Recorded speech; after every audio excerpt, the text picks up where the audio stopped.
آگے بڑھیں۔ کسی نے پوچھا کہ آسمان و زمین قیامت میں کیسے ہوں گے؟ اعلیٰ حضرت علیہ الرحمٰ نے کیا جواب دیا؟ انہوں نے کہا کہ قیامت کے دن زمین دوسری زمین سے بدل دی جائے گی۔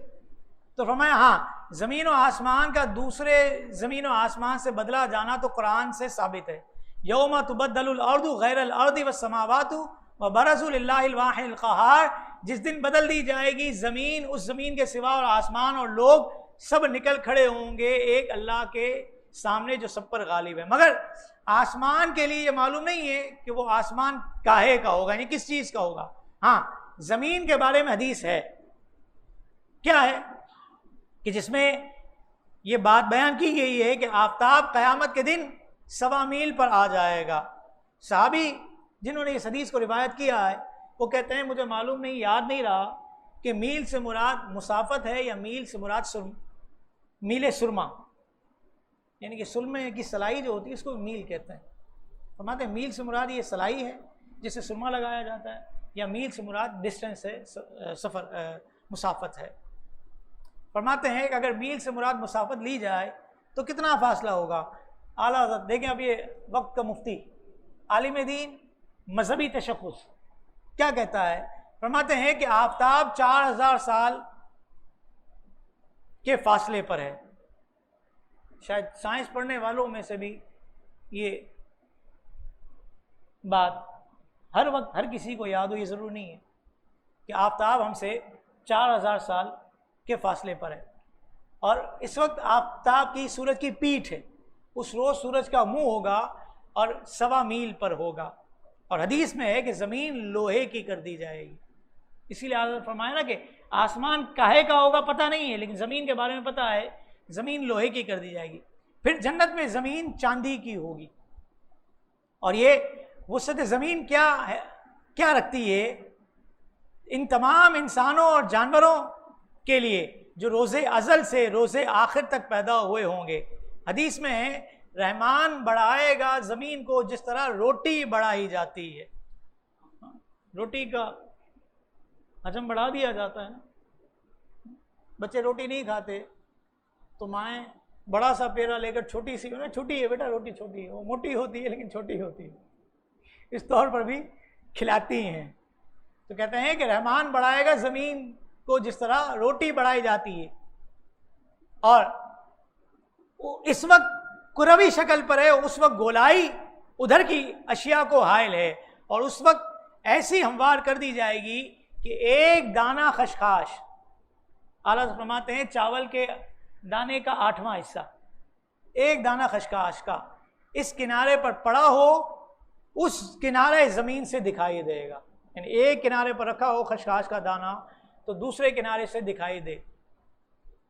اور حدیث پاک بخاری شریف کی فرمایا فَيُبْصِرُهُمُ النَّاظِرُ وَيُسْمِعُهُمُ الدَّاعِي، دیکھنے والا ان سب کو دیکھے گا اور سنانے والا ان سب کو سنائے گا۔ کسی نے پوچھا حضور پھر یہ بتائیے کہ اس وقت زمین جو ہے وہ لوہے کی کر دی جائے گی،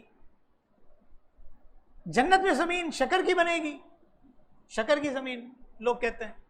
فرمایا میں نے نہیں دیکھا، ہاں محشر کے میدان میں گرمی کی شدت ہوگی، پیاس بہت ہوگی، دن بہت طویل ہوگا، بھوک کی تکلیف بھی ہوگی، اس لیے مسلمان کے لیے زمین روٹی کی طرح ہو جائے گی، اپنے پاؤں کے نیچے سے توڑے گا اور کھائے گا۔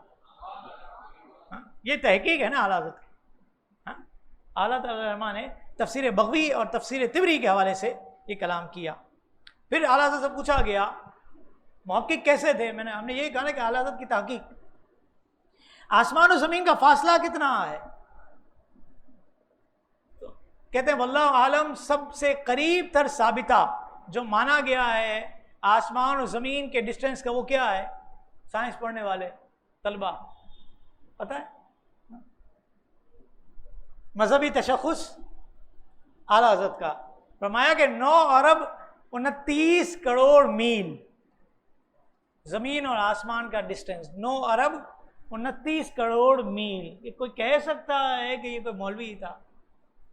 اگر یہ نام ہٹا دیا جائے اعلیٰ حضرت کا، ویسے ہی تحقیق پیش کی جائے تو کیا کوئی ایزیوم کر سکتا ہے کہ کوئی مولوی یہ بتا رہا ہے؟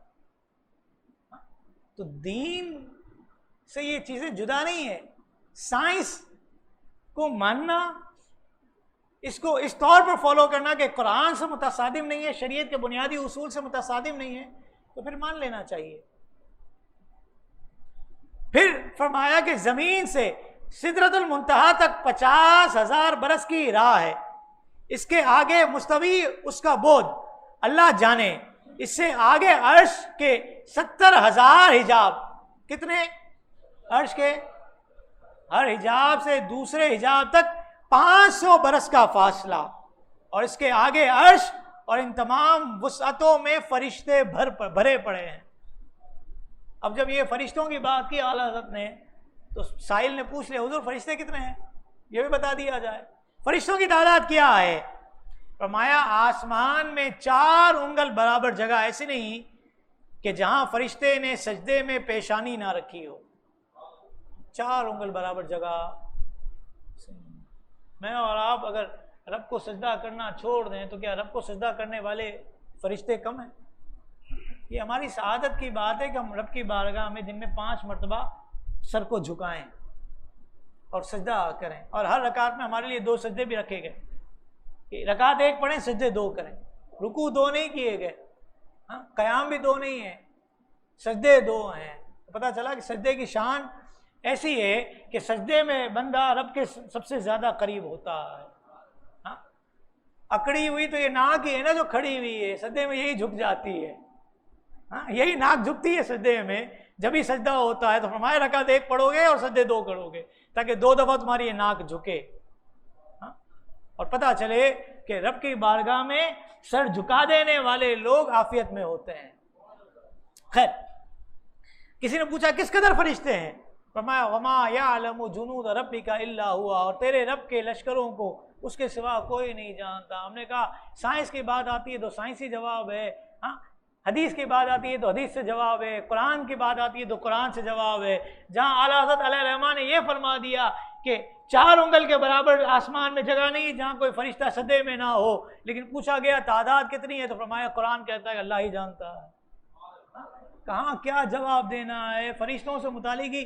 آپ اگر دیکھیں اس لیکچر کو تو اعلیٰ حضرت علیہ الرحمٰ نے گویا کہ ہم جس طرح سوئچ چینج کرتے ہیں نا، اعلیٰ حضرت علیہ الرحمٰ نے جو ہے اس طور پر چینج کر کے ہمیں بیان کیا کہ یہاں قرآن کی آیت بیان کرنی ہے، یہاں سائنسی تحقیق بیان کرنی ہے، یہاں حدیث پیش کرنی ہے، یہاں تفسیر پیش کرنی ہے. یہ اعلیٰ حضرت جیسی شخصیت صدیوں میں پیدا ہوتی ہے.